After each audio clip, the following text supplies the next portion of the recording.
Hi, Archie. Hi. All right, do you know what page we're on? We are on page 7. So I'm going to start right here. So Swiftpaws, he's in yellow. He says, hold up, super partner. Do you see this right here? Hold up. Yes. You know what it means if I say to you, hold up, Archie, hold up. Do you know what that means? That means, wait a minute. I mean, stop, wait a minute. Oh, okay. Swiftpaws squeaked, I don't know anything. Now, I want you to notice something right here. Do you see the letters? Yes. The pink circle? Do you notice anything different about the letters in the pink circle and the letters in the green circle? I didn't know. I don't know. Is the typing the same way or different? The same way. Do you see in the pink circle how the letters look a little wiggly? Kind of like they're leaning over a little bit? Yes. Okay, that is called typing in italics. So I'm going to pull up this. Do you see here when I pull up the keyboard, do you see looking across the top? Well, I'm going to take a picture of this page and then, hang on, I'm going to add it.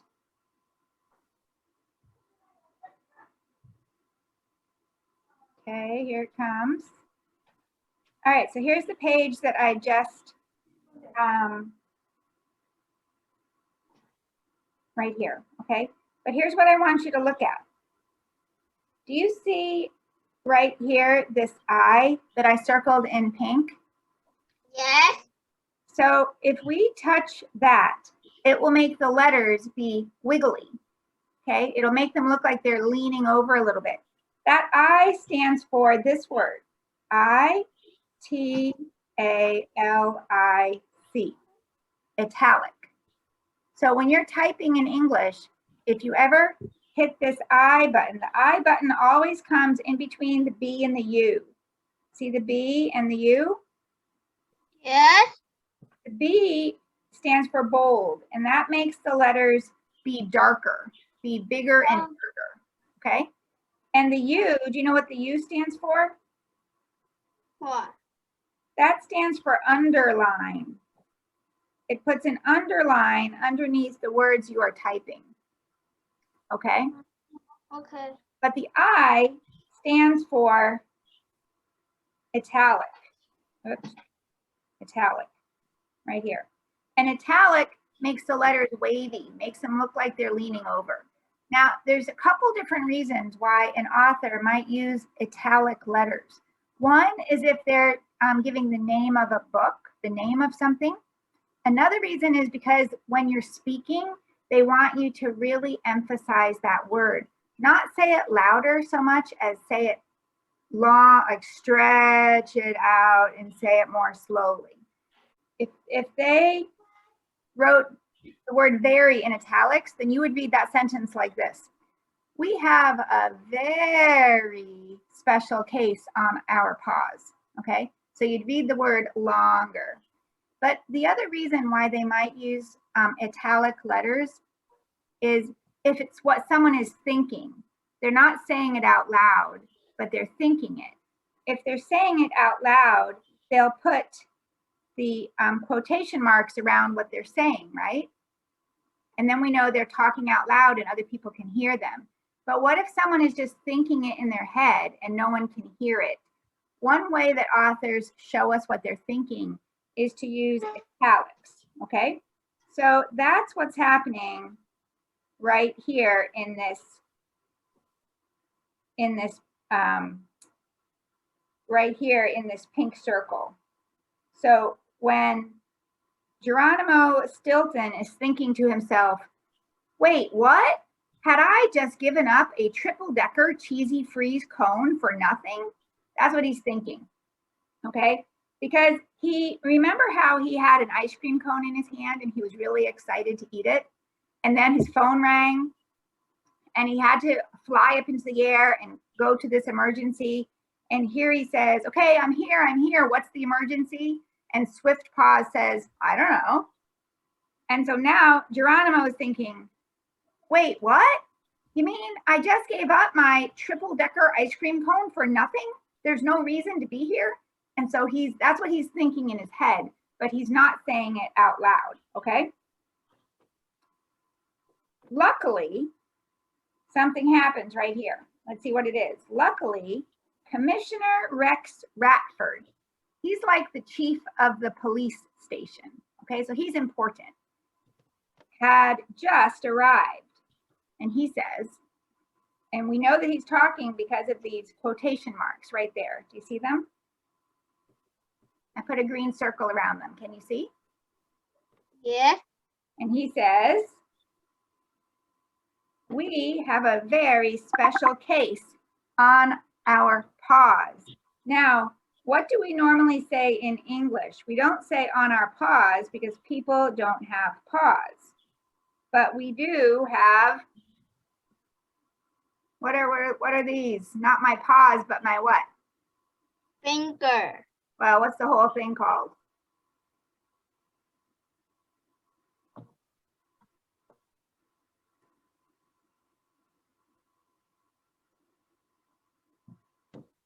Hands. So what we say in English is, you know, we have a special case on our hands. Okay, that means something we have to do. All right, I'm going to the next page. You ready? Yes. All right. Now remember, we know that the chief of police is still talking, and he's not going to be done talking until he gets right here when the quotation marks are over, okay? So he's still talking, and he says, a case I'm hoping you, and who is you? He tells us in the very next word, Heromice, can help solve, he said. Okay, so a case, do you see this word case? You and I used that when we were writing the case, your detective stories, right? With who was it? The outside Jack outside the box detective club, right? And we would have, and the case of the missing masterpiece. Remember when we did that one? Right? So every time we wrote a mystery, and you and colon and J-A-C, who was that? Archie, colon, and who was the J? Joe? Yes. Okay. Well, every time you three boys solved a mystery, that was a new case for you. So case, when we're talking about mysteries, and remember, a mystery is when something happens and we don't know what happened. Maybe something is missing and we don't know who took it. We don't, we're like, what just happened? We don't know. And someone needs to figure it out, right? They need to look for clues and then they need to figure out what happened. So every time you have a new story to solve, like something new happens, a new mystery happens, and you have to look for new clues and figure out a new solution, that's a case, okay? So the Heromice, they solve cases. They help the detectives solve cases. And now the chief of police has a new case for them to work on. That's why they're here, okay? So right then, my hero watch activated. Let's take our blue highlighter and we're going to highlight the word activated. Now, do you wear a watch, Archie? Do you have a watch on? No? Okay, me either. Well, he has a special super duper hero watch, which means it can probably do some pretty cool things, right? And activate means to turn on. So his hero watch all of a sudden must have started going doo, doo, doo, doo, doo, something to tell him, oh, something's happening. And then let's read the rest of this sentence. It says, and Tess Technopaws, remember her? Yes. Tells us who she is. I'm going to use green to show her. And we might think, well, who is she? She's the super smart scientist and cook at Heromice headquarters. I want to show you a little trick that you can do when you're writing a story. If you have a character in your story and you want to help the reader know who that person is, then right after you say their name, you can put a comma, and then you can explain who they are. And then after that, you put another comma, and then you keep on going with your sentence, okay? The little trick that we have in English. And do you see the words that are in between those two commas? I highlighted them in green. Do you see it? Yes. Okay, those words that are highlighted in green, that are between the commas, there's a comma before it and a comma after it. We could take those words right out of the sentence and the sentence would still make sense, okay? We could just say, Tess Technopaws appeared on the screen. Now, let's highlight in blue, screen. Remember, what are we talking about in this paragraph? I'm going to read this paragraph again, but I'm not going to read the words that I highlighted in green, okay? So listen and tell me when I'm done reading, what you think the screen is. Ready?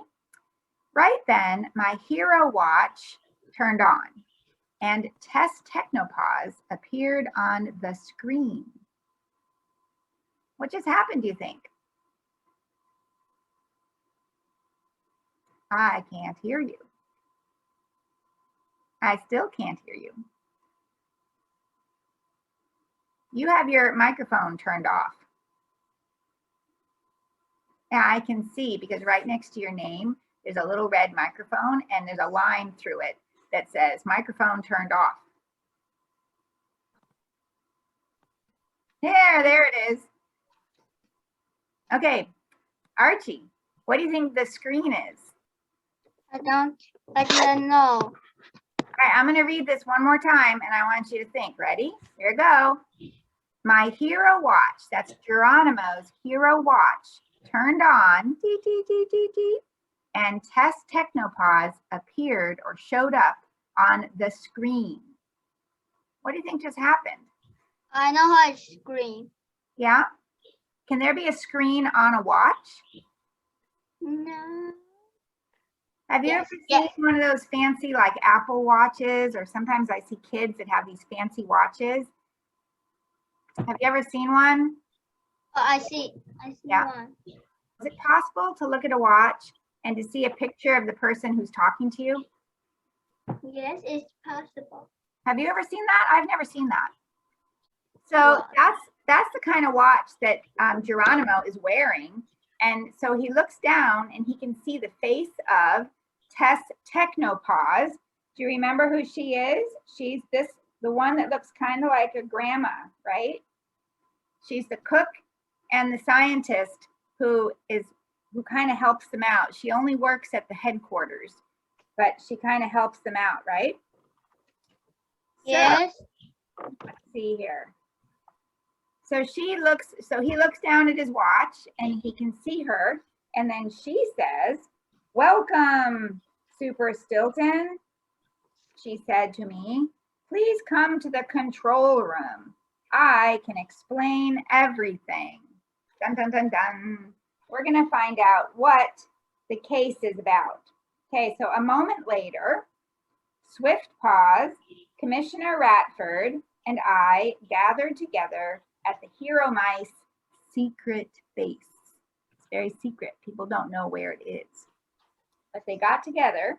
And then remember those two kids, Proton and Electron, the youngest members of the group? Do you remember them? No. That's these two guys. Okay, so they're kids and they help the Heromice and they are really smart. They're the ones that come up with all of the cool gadgets and tech, like techie computer things, and you know, those watches and the super pen and things like that. All right, so it's proton and electron. The youngest members of the group were working in front of the supercomputer. Hi, Super Stilton, squeaked Proton. Electron gave me a curious look. How was your trip? She asked, staring at my super suit. So which one is a girl, Proton or Electron? We can figure it out right on that page. Which one is a boy and which one is a girl? Proton is a girl. Okay, listen to, yeah, the answer to that is right in this, right here. Can you read what's inside the pink circle? Electron gave me a curious look. How was your trip? She asked. Electron is a girl. That's right. You just made a good inference. Good job. Now she's looking at Geronimo's super suit, okay? This is kind of funny. Do you remember what happened when he used his super pen back at the ice cream stand and he was standing too close? Remember those two details? He said, one, I was standing too close to the cart, and the other one was I was still holding my ice cream in my hand, remember? It was then that I realized I had sticky ice cream and a squashed cone stuck to my super suit, right? So his ice cream cone is squashed all over him. So now he has to say something, and remember, he's kind of embarrassed. Well, let's find our two quotation marks. Do you see them? I put them in pink. So in between those quotation marks is what Geronimo says. He says, well, you see, the ice cream, I mean, the awning, I mean, the super pen. Is he doing a very good job of explaining what happened? No. No, right? He's so funny because he's a really funny character. He's not really very good at talking to people. I tried to explain. And then Swiftpaws says to him, so it's a new paragraph. So now we know a new person is talking, okay? And it's going to be, and we know a new person is talking because we can see the quotation marks here and here. And then we want to know who's the person talking. Well, it's going to tell us right here, okay? So he's going to say these words here. And then he's going to talk again because we're not starting a new paragraph yet. So he's going to say these words here. So I highlighted in orange the words that Swiftpaw is going to say, okay? So Swiftpaw says, we don't need the play-by-play, cutting me short. Now, can you tell us what happened, Commissioner? All right, so there's two things I want to explain in this paragraph. One is play-by-play, and the other one is cutting me short, okay? So first one right here, play-by-play. Have you ever watched on TV a baseball game or a soccer game or a basketball game?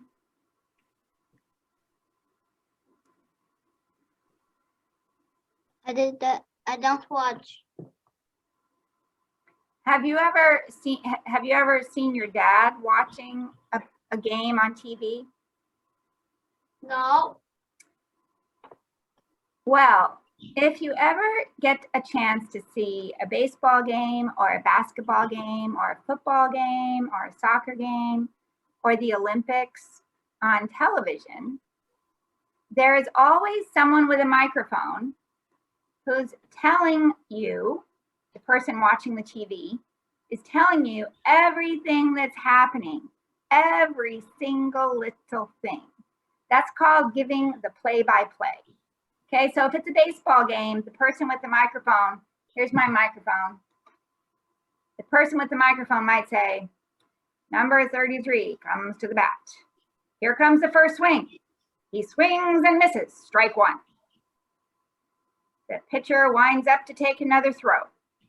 Here it comes. Oh, it's low and outside, ball one. Here comes the next pitch, and the batter's ready.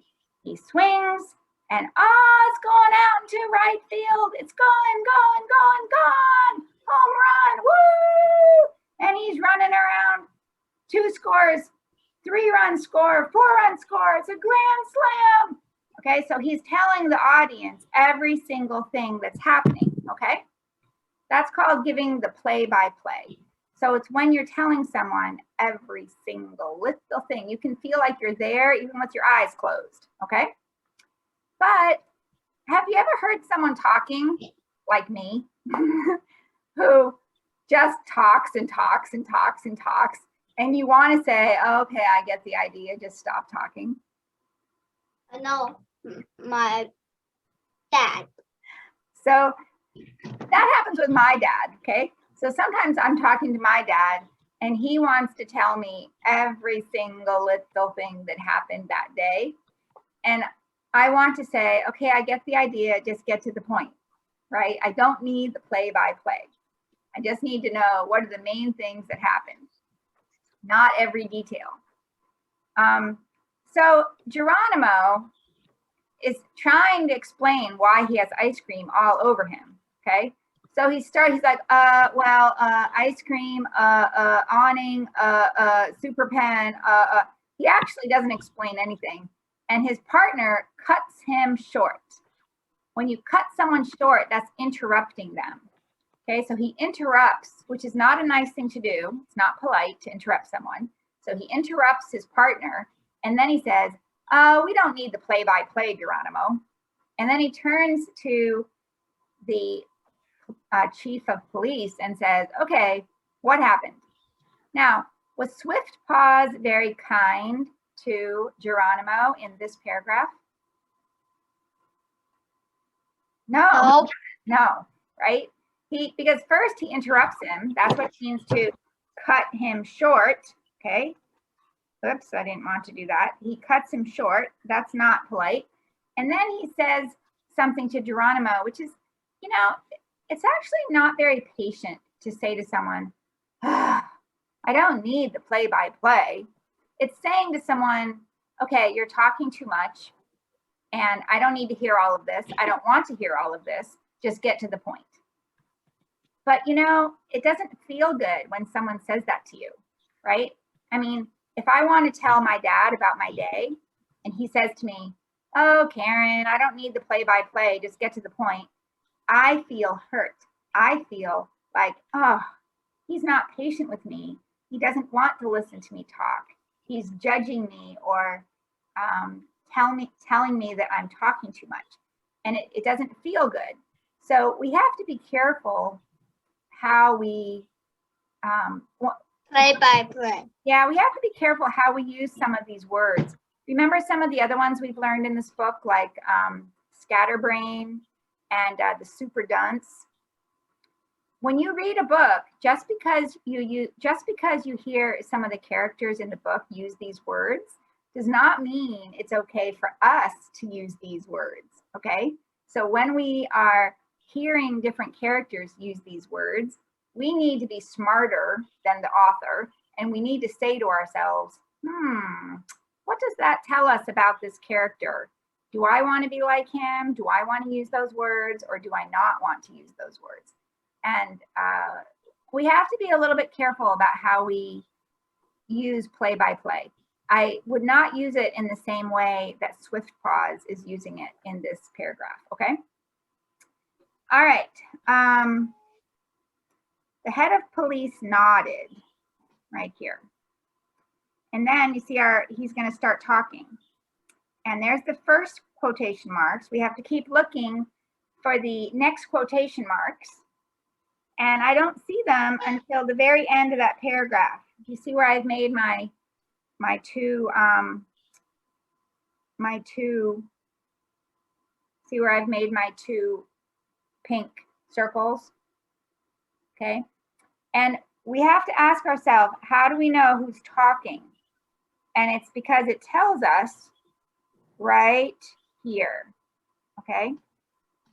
It doesn't say the head of police said, it says the head of police nodded, which is nodding his head. But that is telling us that he's about to be the one that starts talking. And he says, I want you to take a look at the film. This is going to be blue. Film from the security cameras. That's going to be blue. Of a few jewelers. That's going to be blue. Did you highlight all of that blue? Yes. It seems they have been burgled. That's also blue. By a very special thief. That's also blue. Called the respectful robber mouse. Okay. Do you know any of those words that I highlighted in blue? Yes. Do you know all of them, or is there any questions? Any question? No question. So you know what a jeweler is? Yes. Do you know what it means to burgle? Yes. Okay, what does it mean to burgle? To be a burglar? That. Okay, so I'm going to go over a couple of these words and then we're almost done, okay?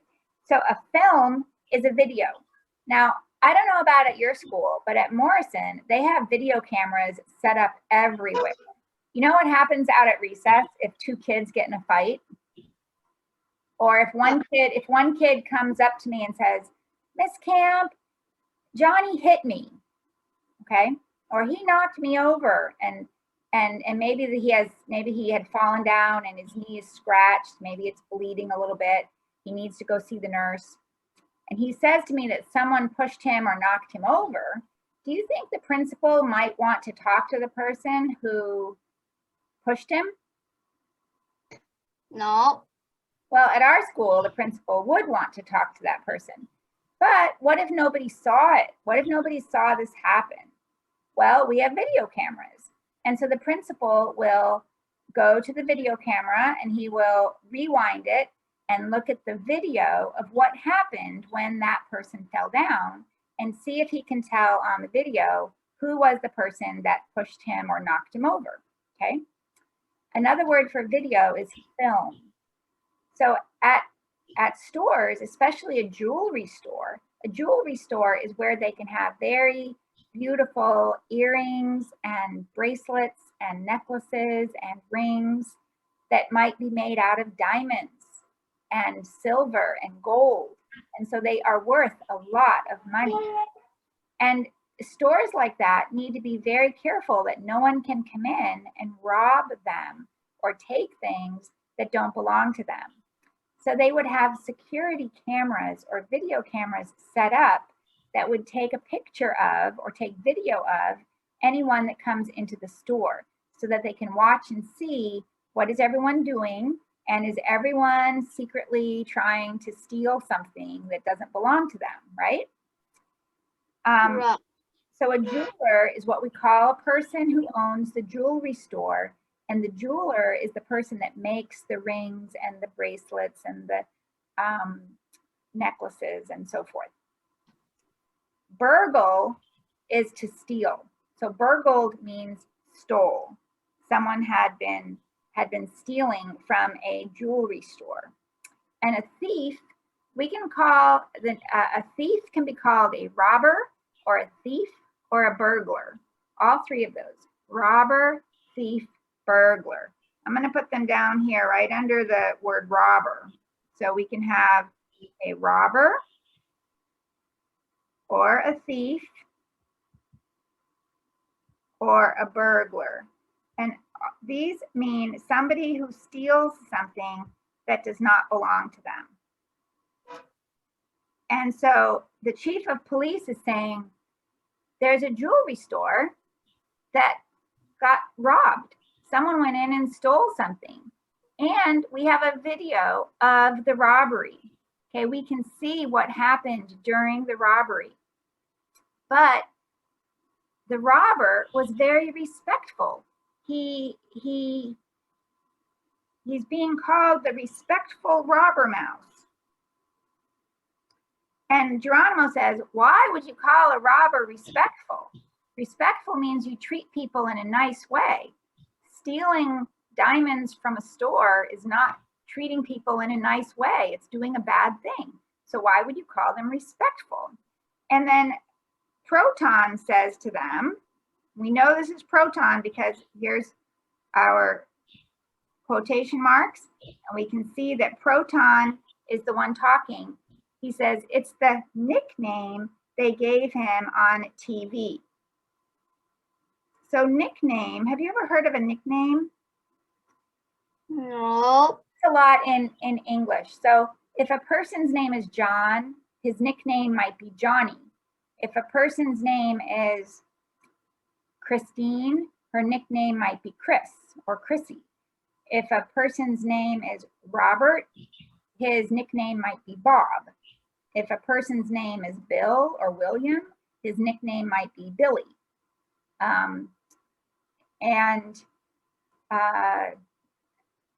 Or something like that. Actually, your nickname, I think, is Chi-Chi, right? So a nickname is sometimes just used by the family or the close friends. And it's kind of a fun name or a shorter name or a silly name or more of a name for a little kid. And we use it to show that we know that person really well. And that's the nickname. So the TV, the people on TV that were telling about the news, they talked about this robbery of the jewelry store. And they said that the robber or the thief was respectful. And then it says the respectful robber mouse. And tomorrow we're going to find out why they called the robber respectful. Okay? Okay. So I'm going to put my star right. I know because the robber is it's air. The robber is air. Are you looking ahead? You're very sneaky. Well, I'm going to leave the star right at the bottom of page 11 so that I know we're going to start on page 12 next time, but I'm not turning the page yet. So I'm going to leave it right here. Okay. All right. So I'm going to hit stop share. Hi. Hi. I'm going to say so long. Do you remember what so long means? So long, cheddar chip. I am not a cheddar chip ice cream cone. I'm saying so long, Archie. Goodbye. Hello. See you next time. See you next time.